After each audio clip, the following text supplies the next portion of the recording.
not where you're normally at. What's happening over there?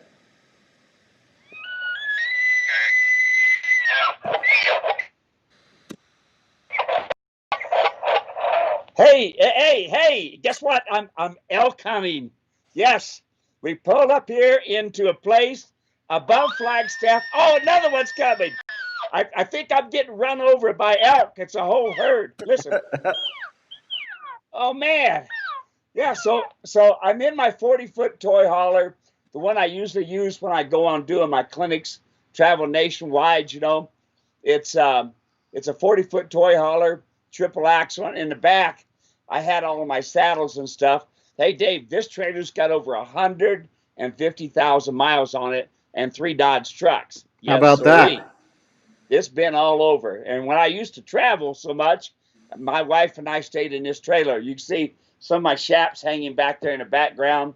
One of my hackamores hanging here, and yep, we did a lot of traveling. But now I get to travel with Dave. That's right. That's right. Yeah, Dave uses the internet, so Dave's with you wherever you go. So, folks, we're so glad that you're here hanging out with us. I am on location out here in California and enjoying a little bit of getaway time, but making sure to tune in here and spend some time with y'all on a Wednesday, spend some time with Steve Edwards. And so Steve's out of town, I'm out of town, but we're coming directly to you in your living room, wherever you're watching. So there's really 3 things that we ask. Number 1, we ask that you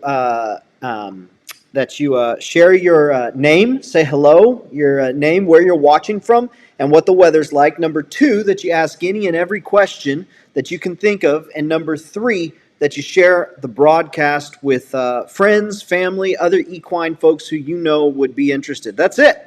And the show is guided 100% directed by you guys. So if you've got questions, we'll get you the answers as best we can. I have a collection of answers or questions from folks who have messaged in earlier this week. And so I'm looking forward to getting to those. Real quick, we have a few folks watching so far. Eileen and Faye are here. So we want to say welcome. Good to have you guys here. And we're going to go ahead and get right into questions for today. So I'm bringing that up on my computer right now. And question number, all right, here we go. My computer's going a little bit slow. I have a new one coming from Costco. I ordered it on Thursday. It was supposed to show up at my house on Friday before I left. Well, it didn't ship till Friday. And then they said, well, just order it and have it shipped to a warehouse. They said it'll be there by Wednesday. So I had it ordered and shipped to the warehouse. They just sent me a message. They said it'll show up here in California on Monday. I'll already be back, but we'll make do with the computer that I'm using right now. Okay, first question. This one is about bits and bridles. This one comes from Julie. She says, good afternoon. I cannot always join the Wednesdays live, but catch up through the podcast. Oh, that's actually one that we took care of last week. I forgot to mark that off. Let's go to the next one here. This one, come on, computer. Come on, computer. Okay, this one's from Paul. I got my first 2 quarter horse mules, 15 hands high. They're not total rednecks, but they're trying to call the shots. Where on earth do I start? I got them Sunday. I heard you say give them 6 months. What does a daily routine look like? They come in for grain. I can snap a lead on their stall. They get some grain in the evenings. Mornings are jam-packed around here. Looking forward to hearing from you at your convenience. So what do you got for Paul, Steve? Okay, Paul. Number 1, what do? Change your feeding program. Mules can't stand prosperity. The only time you're going to grain them is when you're saddling and you're riding, because otherwise you're creating yourself some monsters. They'll be finding a monster behind every cotton picking bush. So, no grain. If they come in, maybe throw a couple carrots in there or something like that. But next thing is you say, coming in, does that mean you have them out on pasture? All right. No, folks. When you bring these mules home, don't put them in a pasture. Don't put them out with a bunch of other animals. Don't do that.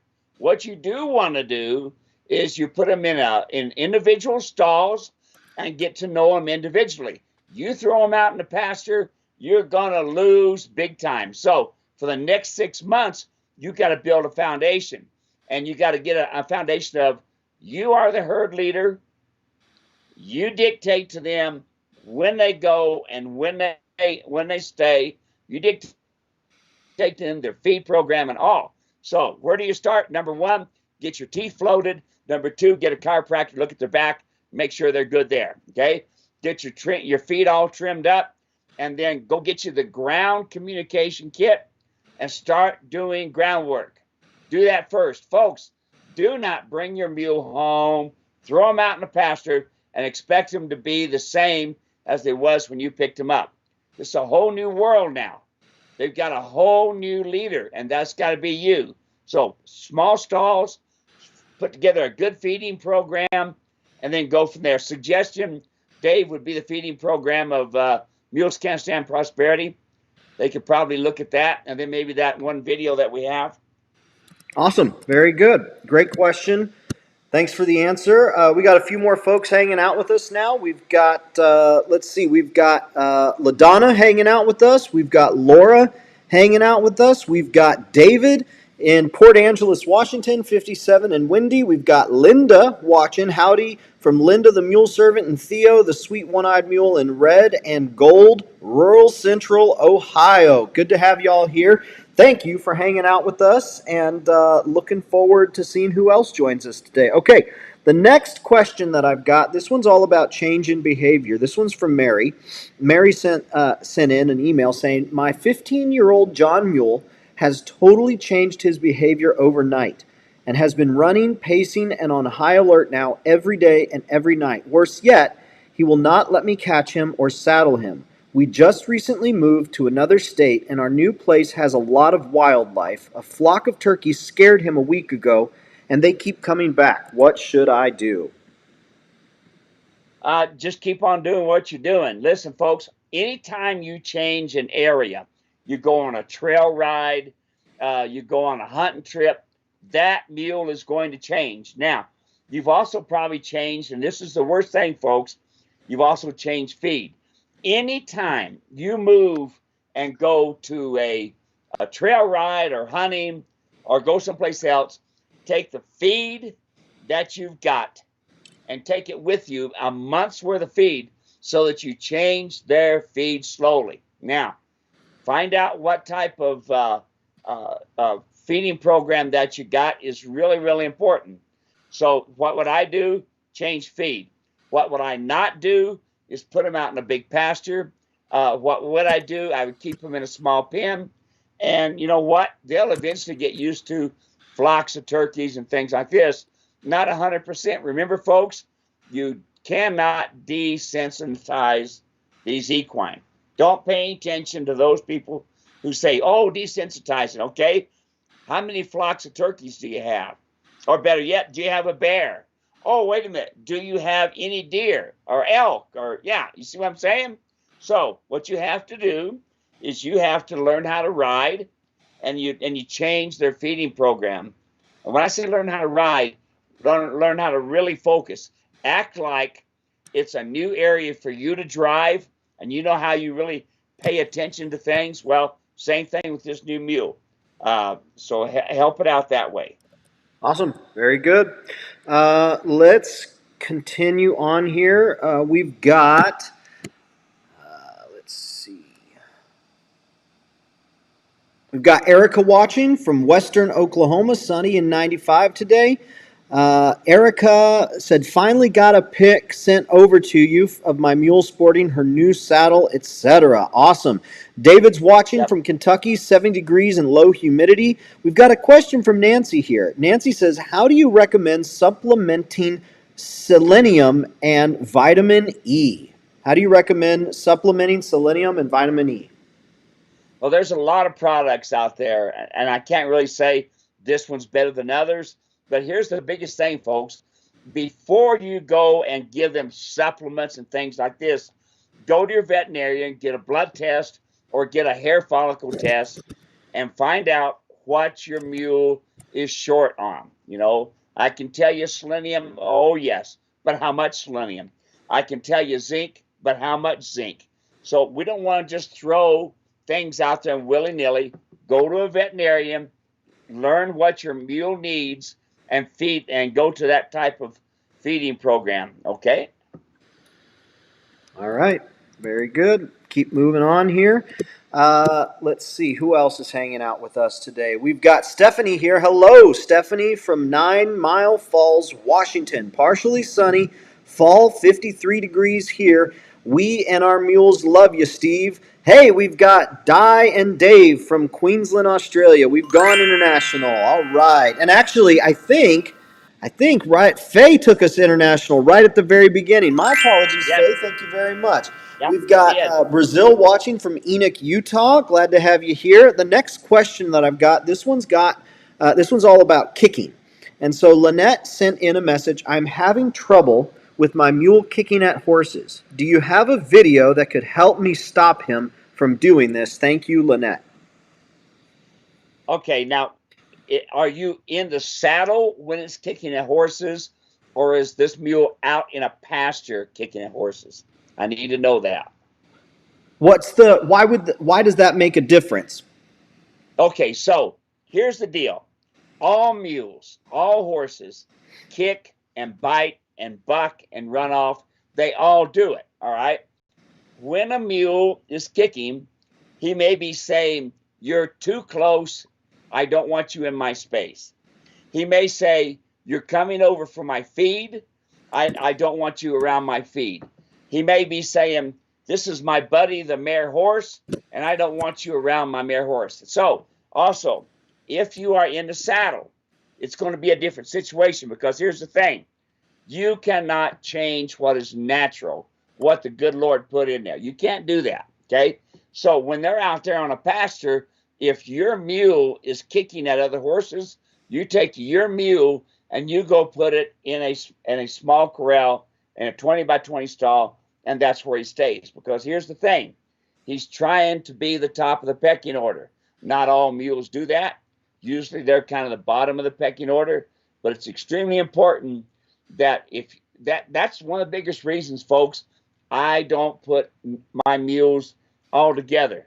I don't put with other horses either. And the reason that is I've had enough vet bills over the years where an animal kicked another animal, and when you got somebody's mule that you're training on, you can't afford to have them kicked and laid up for a couple months, and that sets you back. So, but when you're in the saddle, you got a whole different thing. Whole different thing. What a lot of people do is they tie a red ribbon on the tail of the mule or horse saying you got a kicker. Well, you better tie it on every mule, every horse, every donkey, because they all kick. Can some be a little more aggressive than others? Yes. Then, folks, it's up to you, the rider, to correct the problem. And what I mean by that is you're riding in your mule rider's martingale. You're always trained in a snaffle bit, and I use my mule rider's martingale. So I'm riding along, and all of a sudden my mule pins his ear at the animal behind. So what I do, I immediately jerk with my hands straight up, right, left, and I bump them with my spurs. Bang, bang. In other words, I'm saying, you pay attention to me. Don't pay attention to that horse or mule behind you. Bang, bang. And the reason you do that is because what's going to happen, all of a sudden now both ears are going to kick back and both hind legs are going to come up, and you're going to have an animal in trouble. Awesome. Very good. Well, hopefully that'll help out there. She sent that one in over email, so hopefully that'll give her a heads up there and get her going. And then if you have any more specific questions, Lynette, go ahead and send us a message in. Let's see here. We've got Amy watching. Amy Gann. So Amy's got the question: what is the safest and most effective way to hold a mule's head to doctor its eye?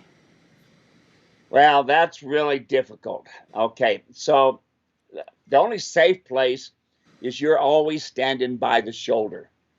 So you've got the shoulder and you're doctoring the eye. So you take the rope halter itself and you take it off and you put the come along hitch on there. Never, folks, never tie an animal when you're doctoring them. They can throw back, they can knock you down, they can pound you. So put the come along hitch on, standing by the shoulder, and so you got the head tipped a little bit to you. And when they go to do anything, folks, anytime you correct your problems on the ground, it's going to be with the nose. Bang, bang, bang with the nose. So as it's going to be your timing, Amy. So you're holding on to the come along hitch with your left rope and you're doctoring on the eye. Now, my suggestion is to put my granddaughter on the end of that come along rope because her timing is going to be impeccable. And then you, Amy, go ahead and doctor the eye. Now, I also suggest, folks, is that I like to twitch every mule, everything. I twitch them because it creates natural endorphins. They'll stand nice and quiet. I got a video called Doctoring Your Mule that comes with the twitch. Humane twitch, yeah. Yeah, and you can see me doctoring a mule with his eye in there and see at first how the mule gets on the fight. And then I put the twitch on and I open and close it. I open and close it. I open and close on the nose. And I make the edge of the nose nice and quiet. And then he drops his head down, gets nice and quiet. And then I go ahead and do my doctoring. I've stitched, I've castrated, a little bit of everything. When it comes down to these mules, I prefer to use the natural way rather than the drugs because here's the problem. These Rompum and some of these other drugs, these mules can actually be a cocktail and that can actually get meaner than they were to start with. Awesome. Let's see here. Next question we got. This one comes from Nancy. Nancy says, "Hello, Dave and Steve. I've got a question. I've been looking at mules heading for slaughter. I found an older 25-year-old, 11 and a half hands high for my 5-year-old granddaughter. Only thing I see wrong with her is her scapula. It's very high. 4 to 5 foot tall. 4 to 5 foot tall it looks like. What could cause that? Wrong saddle for too many years? It doesn't seem to bother her. She's only $250, and I'd like to save her from slaughter. Figure if she could live another 5 to 6 years, my granddaughter will be too big to ride her then, and she can't retire from my daughter's petting zoo." So what do you have to say there to Nancy? Well, can't see the scapula, so I can't really tell you, but I can tell you for sure this. When you got a mule that old, not only is the scapula going to be showing, but a lot of other things are going to be hanging down. I really try to like to see people stay away from the slaughterhouses, folks. You just don't know what you're going to buy. I mean, I've got a lot more people that are hurt because of trying to save something, and they shouldn't have done it because now they're in deep stuff. And folks, look, when it comes down to mules and kids, a lot of you heard me say this before. You want to be really careful. That kid is the size of a predator. And I have not personally seen it, but I know of kids that have been attacked, kids that have been in strollers and this sort of thing, been attacked because everybody thinks it's fluffy and he's okay. Go on up and pet the nice little mule, he'll be fine. Then all of a sudden he gets bit or the paw comes on top. So don't take it for granted, folks, that this old mule is just going to be soft and gentle. Don't take it for granted. It can be pretty tough. I personally think that people with the kids and this sort of thing that want to just once in a while take them out for a walk, make sure you put a helmet on the kid, number one, but find you a nice quiet donkey. Now, don't get me wrong, they can be pretty tough on kids too, but I haven't heard near so much about that. So there you are. That's always wear helmets when you're around these kids around these animals. I see all these videos of people, no helmets on these kids, and they're holding them up in the front and this sort of thing. Man, it's actually looking for a place to happen. Yep. All right, next question here. This one comes from Anita. Anita emailed in and says, "My neighbor's mule, Katie, is 15. She is down for 18 hours a day. Then when she goes up, is stoved up and shakes. She eats and defecates well. Vet says it's found her. She's being given Banamine for pain and penicillin. She was on Bute as well, and I think that is now off and on. Do you have any recommendations or ideas? She does not have her winter coat yet. Thanks, Anita." Well, Anita, it's really tough. When I know when I get up in the morning, I feel like a wadded up piece of newspaper until all of a sudden my arm comes out and the other arm comes out, so to speak. So if Banamine is a really good way to help muscle relaxants and this sort of thing. There's not really anything you can do. When you age, you age.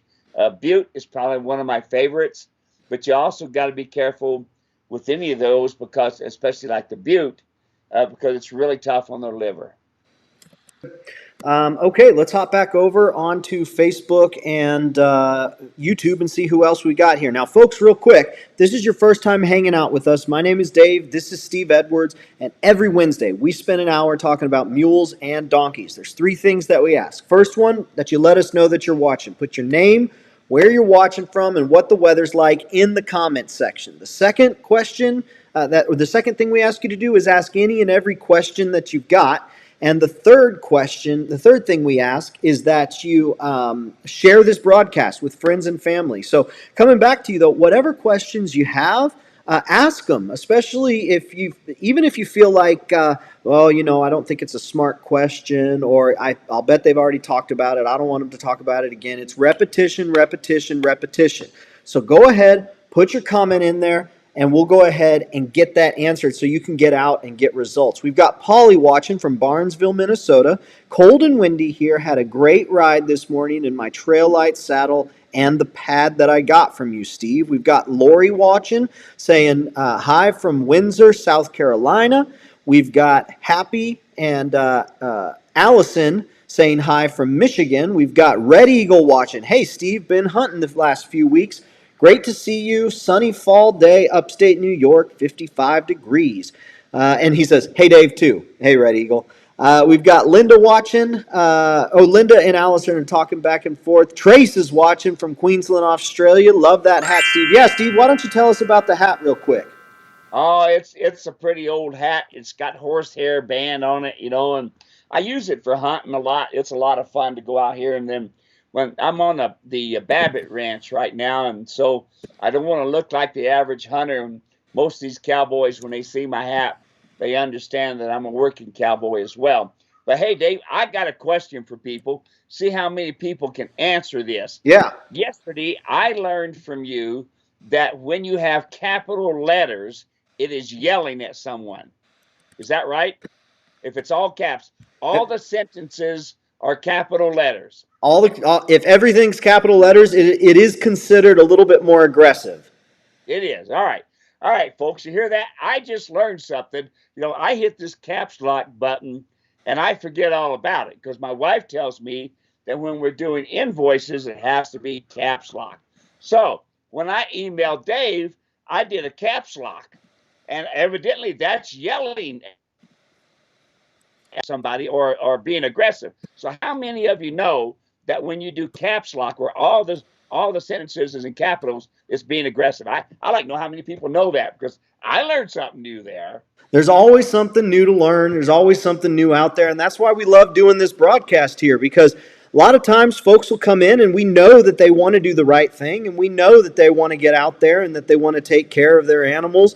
And then they come in and get the answers that they need and go out there. Sometimes it'll be easy to apply. Sometimes it'll be hard. But bottom line is they want life to be good for them and their animal too. So yeah, always learning new stuff. Let's see here.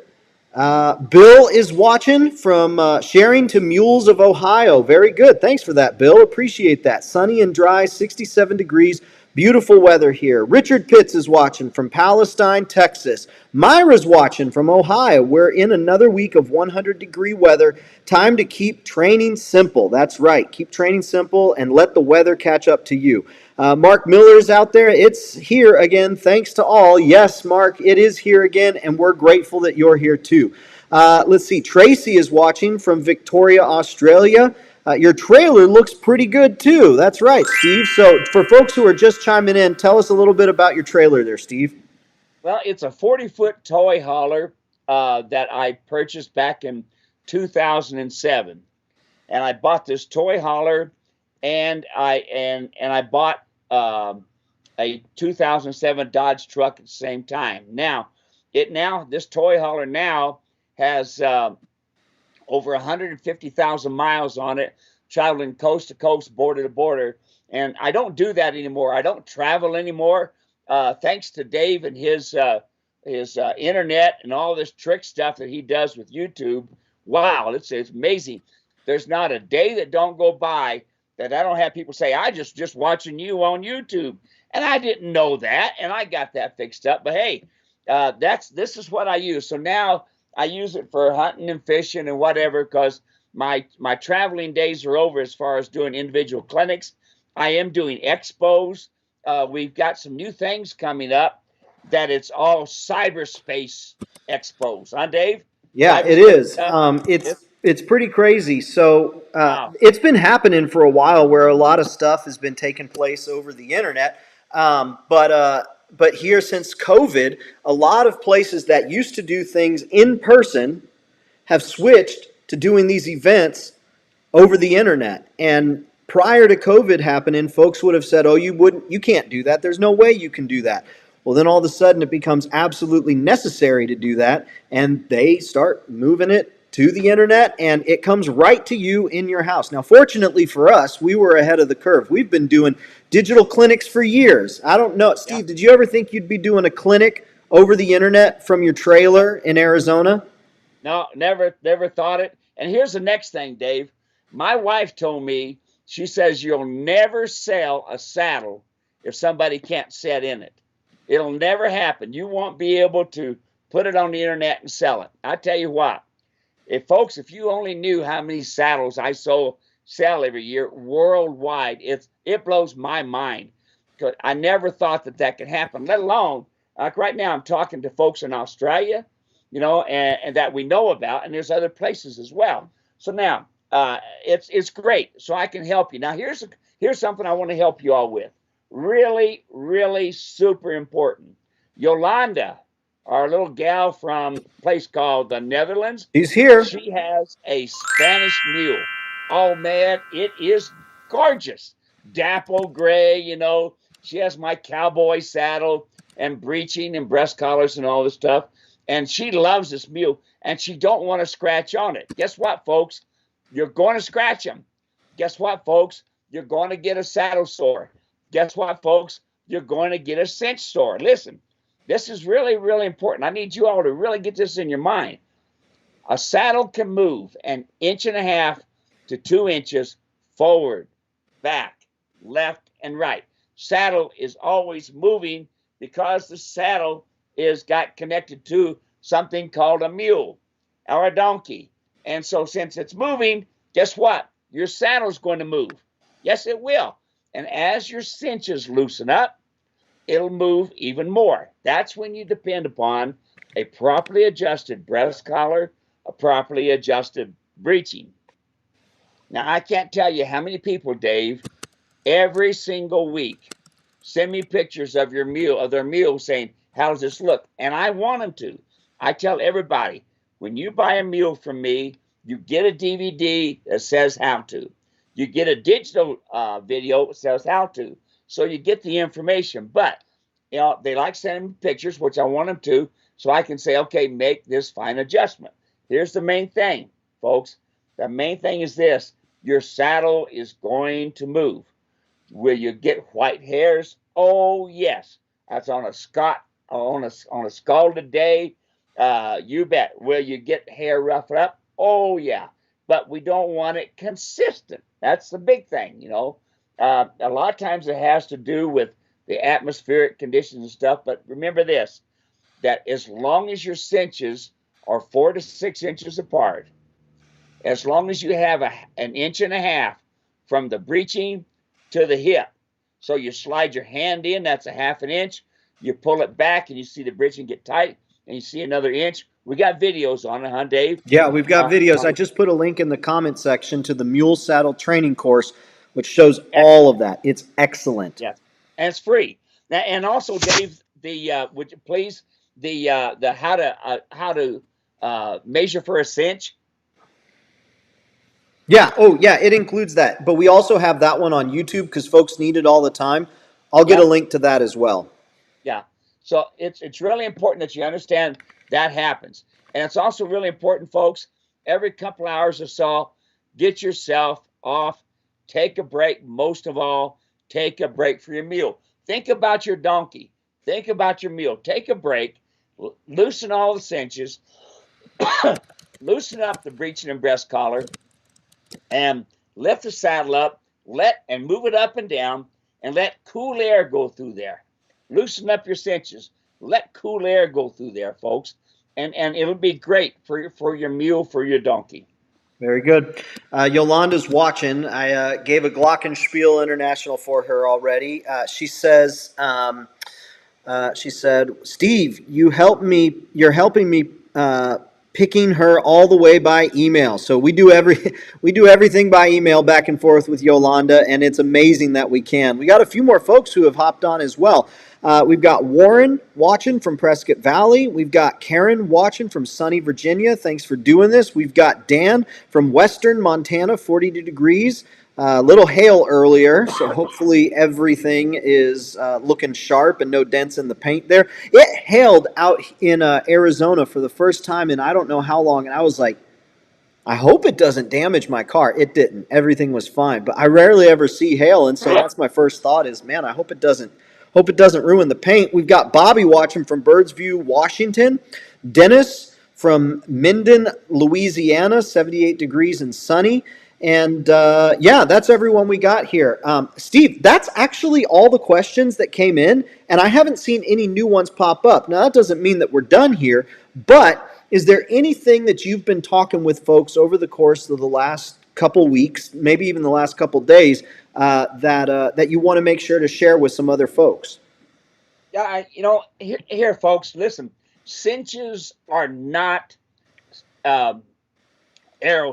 In other words, they don't have to be at a certain place up on the side of the body. They do need to be even. So I don't want one cinch higher than the other, because then it'll pull a saddle one way or the other. That's why I put 4 nylon latigos all the way around. Don't change that. That's really important. Make sure your cinches are centered all the way through. Make sure your cinches are 4 to 6 inches apart. Now, I send out, anytime you order 2 cinches, I send out an adjustable strap.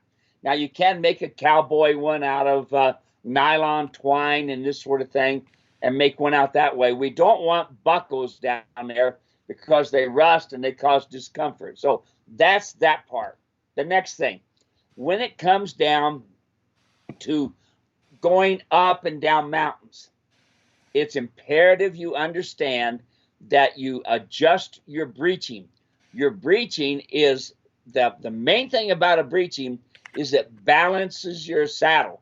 So you've got a strap on the right, you've got a strap on the left. The right one keeps the saddle from going to the left one keeps the saddle from going to the right. So when those are adjusted and they're following, the breeching is following the slope of the hip, it's going to help balance your saddle correctly. And then the 2 straps in the back, that helps keep the saddle balanced correctly. Really, really important. Now, I'm up, let's just say I've been riding for a couple hours. I'm getting ready to go down off the side of this mountain, and I'm going to be going down for, I don't know, probably a half an hour, 45 minutes. I get off of my mule. I loosen up all the cinches. I take the back of the saddle and I move it up and down, let some cool air go through it. I take my breeching and I lower the breeching down on the hip. When you lower the breeching, the mules will then sit on that breeching and hold the saddle back. Think about this, folks. When you put that saddle on that mule and you adjusted breeching and breast collar, you adjusted it for him standing still on flat ground. Now, when you're driving your car up and down mountains, you don't use that brake the same as you do on flat ground. You don't use your brake the same way. So same thing with this breeching. Adjust the breeching according to the terrain. That's why I didn't have white spots all over my mules, folks. That's why, because I take care of them. That's why I don't have white spots in front of the saddle or back behind the scapula. I don't have big old white spots. Now, salt and pepper, no big deal.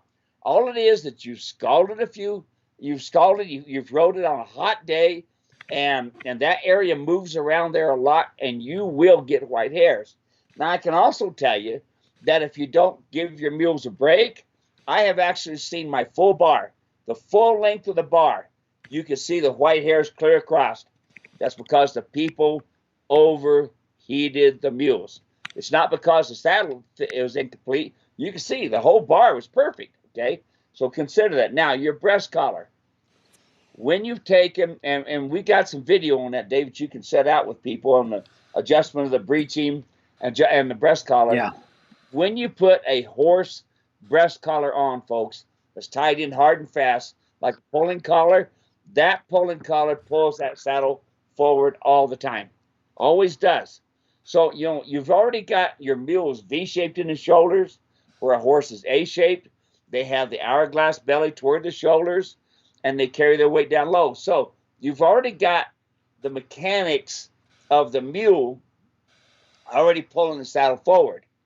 But you've got a rear cinch, and this is the most important part of your saddle, folks. The rear cinch is what holds that saddle into place. That's what it does.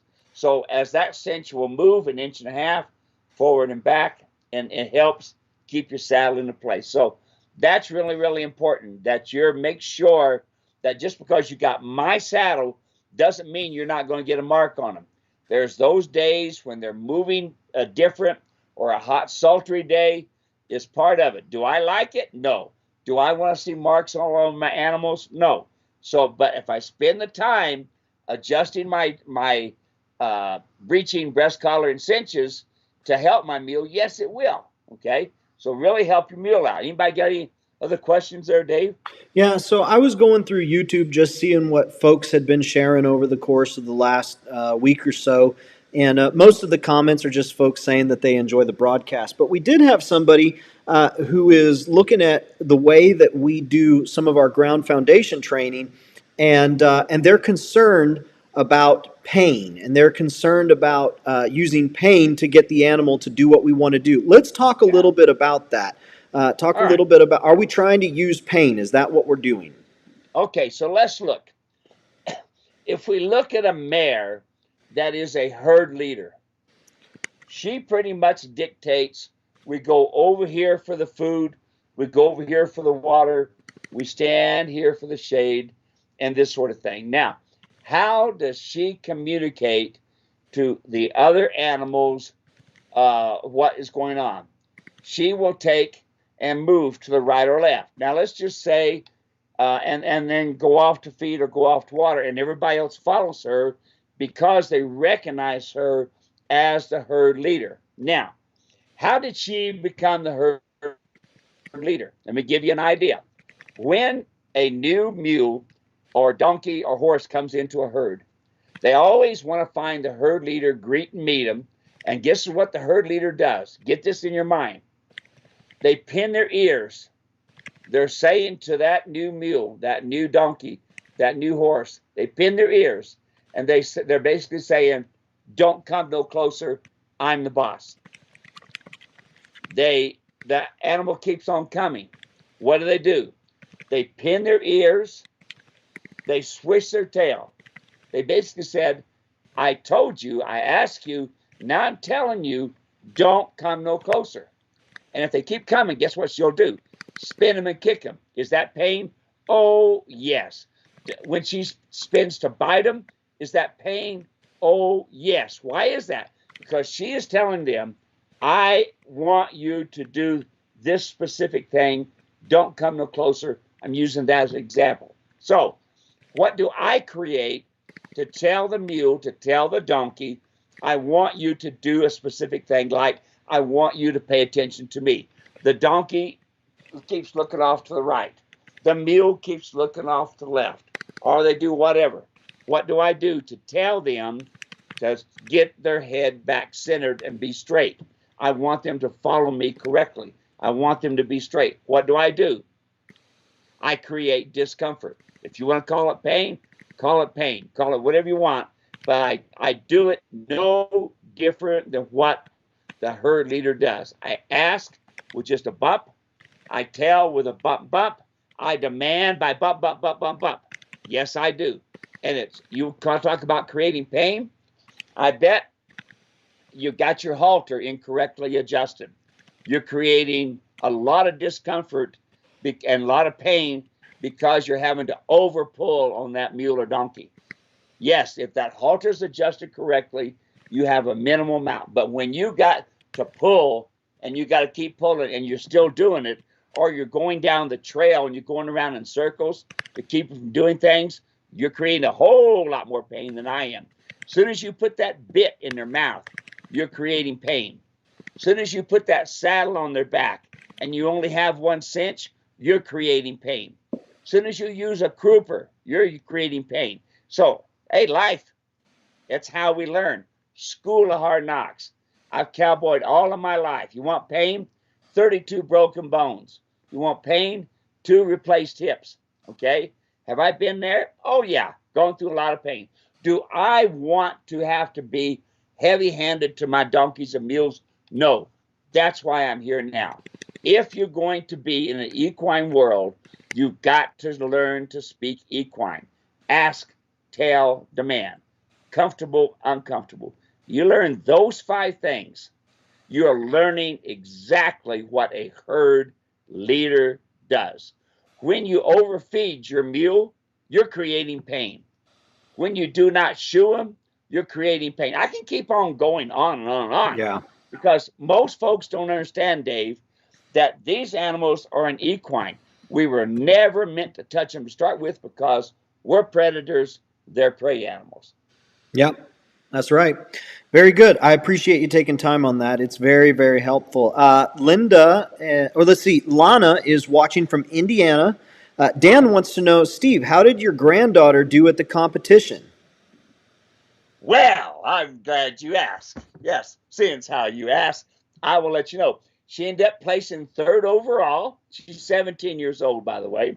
Ended up placing 3rd overall, and she got the belt buckle for all-around mule. Oh, yeah, there we go. Now we're talking, and we're talking heavy competition.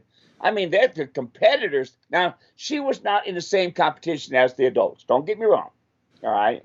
But she was there. But some of the competitors, these guys, were world-renowned trainers in the horse world. Mm-hmm. And guess what? They've come over to the mules. Yes, they have. So she did very good. She put her mule up. They asked all the trainers to sell their mules and maybe recoup a little bit of the expense. Because I tell you what, the guy who puts on that show every year, I can't think of his name right now, but he is awesome. He bought most of them mules out of his own pocket. And the money that they goes to vets. I mean, Army, Navy, you know, a veteran, you know, it's a wonderful program. Anyway, going on. So she didn't sell her mule because the mule has a hip problem and they're getting through it, but she didn't want folks to think they could buy this trained mule and it wouldn't have a problem. And I wish more people would do that. Most people hide what the problems are. They know they're crippled and they know they've run off. I've got a guy, Dave, there in that had mentioned earlier that he was in Port Angeles, Washington. He's got $8,000 in a mule that has hurt him several times. And the mule really looked good to him on the internet. Yeah. Seen the mule, man, the mule, you can see the rider was really good. Rode this mule stopped, turned on the hindquarters and everything. But Dave didn't see the details. Folks, if you want to send me some pictures of a mule that you're looking at to buy, I'd be happy to look at it because here's what he didn't see, Dave. He didn't see the head elevated. He didn't see the guy holding on to the mule all the time. So that was one of the things that I was proud of my granddaughter there at the show. She showed that little mule 110%. She was concerned. It was the first time she'd ever done anything like that. And she went in there. I said, you know what? Make your mule look good. Make you look good, but have that mule look good. And have the mule do its best to its ability. And she did awesome. That's awesome. Thanks for asking, Dan. I'm putting a link in the comment section right now to So You Want to Buy a Mule, and that's Steve's video all about what you want to look for in a mule. It's let me see here. I think it's like a 39. It's a $59 video that you can watch before you go and drop $8,000 on an animal. Highly, Yeah. highly recommended. Oh, Let's see yeah. here. Myra says, I'm curious, is that a headstall or a hackamore hanging there in your trailer, Steve? This is a hackamore, Bosilis. I use them a lot. I've got a lot of handmaids. I try to discourage people from using these because their mule cares more about their nose than they do their mouth. And if this is not used correctly and adjusted correctly, you can have yourself a lot of problems. So I always suggest this, Dave. The way I like to ride is I do all of my ground communication first. I use my come along hitch, and then I go into the rope halter, and I never ride with the rope halter. And then when I go from the rope halter, I start teaching the bit. I make sure my teeth are floated, and I use my mule rider's martingale. And then I go from there into my trail rider bit, and then I go from there sometimes on the right mule. Now, when I say right mule, when I can ride 80% off of my legs, I can put a mechanical hackamore on them, or I can put a Bosel. I can do that. Now, if you notice, I don't sell them on my stores. I don't do that for a very specific reason. A lot of folks thinking they're not putting a bit in their mouth, so they're a lot better trainer. No, no, no. Not all mules can take this hackamore with the average person and use it. It's taken me 40 years, and I still am not a good enough hackamore man to say I can really put a fine touch. It's like taking a knife, Dave, and putting a really fine touch on that blade so it's just razor sharp. That's what this Bosal does. There you go. Let's see here. Next question. Actually, Stephanie says, I love your trail riding bit, Steve. Steve introduced it to my 16-year-old Molly Mule, Bella. She is doing exceptionally well with it. Thank you so much. We love to hear that. Thank you, Stephanie. Yep. Carolyn is watching. She says, Hi, Steve. I asked you about my mule always bucking when I put the saddle on, and you mentioned that I may want to get her checked out. I did have my vet check her give her a chiropractic treatment recently, and there was a big crack sound right in the middle of her back. I haven't tried to saddle her again, but I'm hoping this cured the problem. Thanks for the tip. So, fingers crossed there. Let's Any let's comments? yeah, you bet. Let's touch on that, Dave. Folks, I can't tell you. I I never brought mules into my ranch that didn't first have the teeth floated and the back done. And I made sure that they give me names of those practitioners. Now, we look at Dale in Texas. He's a helicopter pilot. He's a airline pilot. I mean, this guy has to have his head together. And he got bucked off twice. And each time I told him, every time I talked to him, I said chiropractor and teeth floated. And he finally got somebody that could look at this mule. Look, folks, before you buy a mule, you have a veterinarian take and video and go over that whole scapula, the top of that scapula, and make sure that that scapula is good. You have them go over that back. Now, don't just go to the chiropractor the one time. Don't do that. Now that you got that done, don't throw the saddle on and think, okay, I'm going to go ride. No, no, no. I want you to do groundwork. Groundwork. A lot of groundwork, okay? And get the animal back into moving again. It's really important. Now, the other thing you can do, and then once you do that for a month or so, 6 months is basically what I'd like to see you do, but a month or so, and then have the chiropractor come out and go over him again. Okay, use him, do things, have him go over him again. Now, when you put the saddle on, okay, if you want to send me some pictures, happy to do it, and this sort of thing. I'd like to see the mule saddle. I can help you out there as well. Very good. We've got Jack watching from Johannesburg, checking in, back in Johannesburg, 45 degrees and cloudy. Got another load of firewood to cut tonight. Enjoy that. We've got Dan watching back in Texas, still recovering from Idaho train wreck with the broken ribs question. Man, I know animals or animals, and I expect this situation to probably happen again with him bucking. So I've got to work on him understanding left, right with reins. Listening to you, I'm sure with reins. Listening to you, I'm sure most mules stop as you say, but twice my left on reins made him bolt instead of stop. So with the legs, we got him bolting instead of stopping. Is that something that you've encountered, Steve? Oh yeah. Okay. Here's the thing, folks. The left, right is not telling the animal to stop. It's saying, listen to me. So right brain, left brain, right brain, left brain. Now listen, it is your timing that's always the problem. Well, I've done the left, right, left, right. Well, it's already too late. He's already bucking and running off. When the mule is looking like he's going to do it, when he drops his head, when he takes and pins his ears, when he elevates his head, you've got to know those signs so you fix it when he's thinking about it, not when he's already done it. And Dave, I've talked to this guy, to David over in Texas, and it was pretty sad. He goes up there and he rides, and he's all been looking forward to this hunt, and wham, he gets bucked off, and he gets a puncture lung and bunch of ribs. I mean, it's tough. Have I been there? Oh, yeah, a bunch, okay? And it happens. But, folks, it is your timing. That's what's important. If you can get your timing in there, it's good. Practice at home, in the round pen, as you're going along. I want you to be going along, mule's kind of going along good.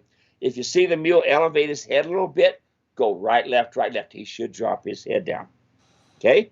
If he elevates his head again, right, left, drop his head down, okay? Practice being ahead of it rather than being behind. The majority of the time, folks, you're behind, okay? That's why I tell you first. Don't climb back on that mule after he's bucked you off. Don't do that. Go back, take the saddle off, do groundwork. If you got busted ribs and stuff, get in ER really quick because it can get tough. But start off with groundwork. The groundwork is going to help with your hand and eye communication. You can watch the feet, you can pick up on that come along rope, and you can make it work. Groundwork, folks, you can't do enough of it. The next thing, David, surcingle. Put the surcingle on and put the rope halter on. Get them set up. Next part, the mule rider's martingale, packing the bit right. It's important that they're packing the bit, that they're not creating one or two wrinkles. So not only does your timing have to be good, but you got to make sure that your equipment is good too. You know, that mule rider's martingale. Awesome. Let's see here. We've had a wave of questions come in, so we've got 6 or 7 minutes left here. We'll get through them. Nancy says, watching Yep. from Wheeling, West Virginia, I have a 17-inch trail light. I've lost 100 pounds, and I need a 15-inch saddle, but can't afford a new one. Is it okay to add bucking rolls to help me not slide around in a seat too big? Congrats on. Hopefully you're feeling better too. That's awesome. Wow. Well done. Love hearing that. Will bucking rolls help? Oh, absolutely. Listen, that's one of my favorite things. When we have a family with multitude of different riders, when we have a professional guide that has a lot of different riders, I always suggest to them buy the 17-inch saddle, put a set of bucking rolls on, and then now you've got not only a 17-inch saddle, but a 16-inch saddle. If she's going down to a 15-inch saddle, wow, congratulations on that. You're not going to be able to take your saddle down to that because that changes the length from the pommel to your cantle, and you can't take it that much more farther unless you put a humongous pair of bucking rolls on there, which you don't want to do. The other thing is this, folks, this is important. Really, really, really important.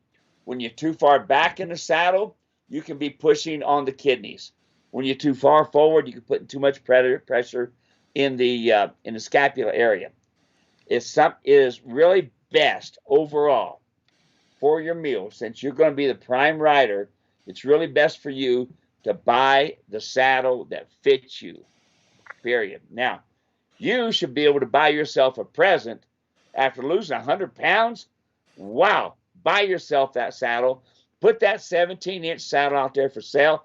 I'll guarantee you, if we ask somebody right now that's watching this program, if you want to buy a 17-inch saddle, I'll bet we got people say, give me that phone number, I'll call her and buy it right now. You know, and believe me, here's the deal, folks. With my saddles, here's the deal. My saddles don't go down in value. Can you find smoking deals once in a while? Yes. I've got some clients that found some smoking deals. But usually, I saw one on eBay here a few years back, and it was a cowboy saddle with a pair of taps on it. It sold within $300 of new. That's the resale value on my saddles and stuff. But if I was you, treat yourself. Buy yourself that saddle. 100 pounds, you deserve it. Congratulations. There we go. Let's see here. Carolyn says, my mules are mutton-shaped backs, and I don't have withers. What type saddle brass should I be using? Saddle brass? Saddle bars. Oh, saddle bars. Okay, Saddle bars. My bar. Sorry, I misread it. The words were all together. Saddle bars. Oh, all right. My bars work on bone structure, not muscle mass. So here's what a lot of people do where they make a major mistake. You have a mule. You have fat pockets. So a lot of people will go with a wider tree.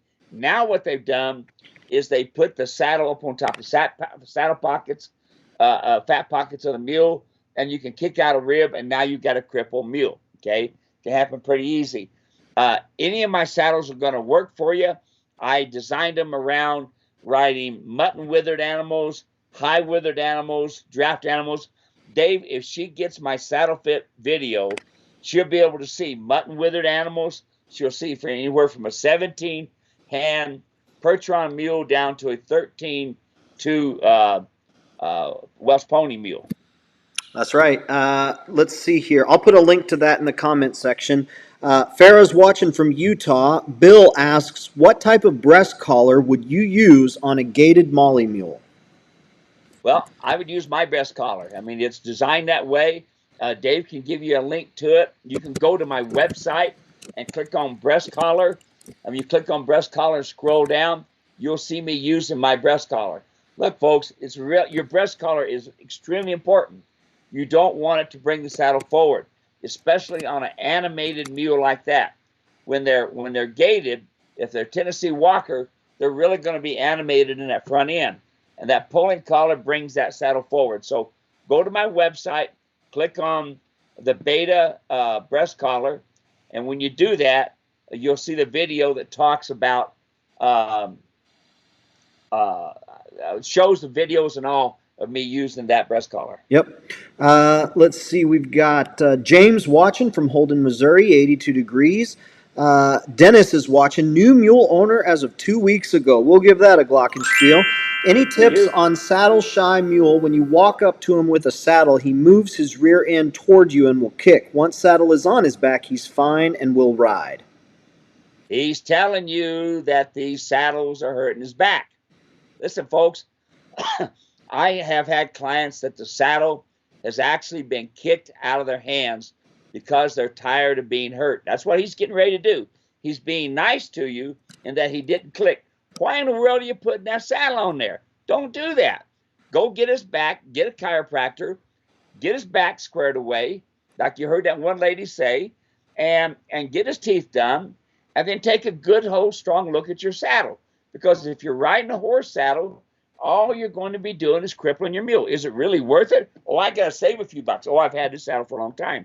Okay, cripple your mule, and then you're going to say, dang it all. So anyway, the mule is trying to tell you, I don't want to be hurt anymore.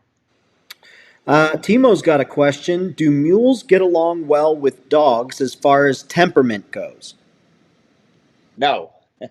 They can be pretty aggressive.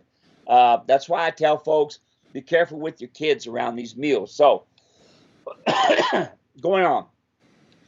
When you're training with your dogs, put your come along rope on and have a dog with a handle on it. Not where you got to tell him 9,000 times don't do that. When you say down, the dog goes down. When you say there, the dog stays there. When you say go to the right or left, the dog does that. So don't just use a fluffy dog that just wants to be petted all the time when you're training your mule. Now, here's the deal. The mule is naturally going to be aggressive toward the dog. Why is that? Because the dog is a predator. The mule is a prey. I have seen it time and time again, and I use dogs all the time working cattle. I've hunted mountain lions and bears on mules, and I've used those bear dogs and this sort of thing, lion dogs. And here's the thing: if one gets too close to some of these dogs or some of these mules, and you're not watching when that dog comes up, that mule can kick that dog and never miss a stride. So what would I do? Put the come along hitch on before the mule gets aggressive, just like anything else. Fix it before it happens. Your timing is impeccable with your reins, with your hands. So put the come along hitch on. When the mule looks toward the dog, bump him, give him some a sharp reprimand. Now, that is it creating discomfort? Oh yeah, but what would you rather have? A crippled dog or a mule that's going to have a little bit of a sore nose? No big deal. Let's see. We've got Kirk watching. Love the chats. Always learn so much. Glad to have you here. Diane is watching from Tancred, from Wooster, Ohio. Sunny and 64. David Pingelli watching from Sonoya, Georgia. Anne is watching. Says always be sensitive and aware of body language. Yes, body language. Lamar. Hi, Steve and Dave. Lamar here. Price, Utah. High winds rolling in. Cold front coming. Stay warm. Yolanda says, I'd rather choose a gel seat and a top sheepskin that reduces the seat size of your two. So that's the Netherlands right there. Ann is watching from St. George, Utah, says it's finally cooling off. Yeah, it's finally starting to cool off in Arizona too.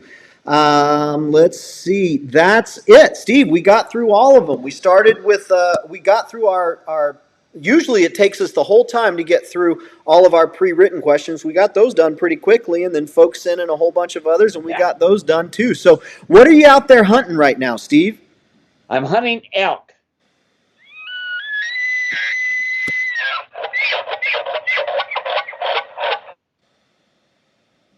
Not bad. Now, is that you? Did you record that and playing that from your iPhone? You actually did that? Oh, I think we lost him. I think we lost Steve for a second there.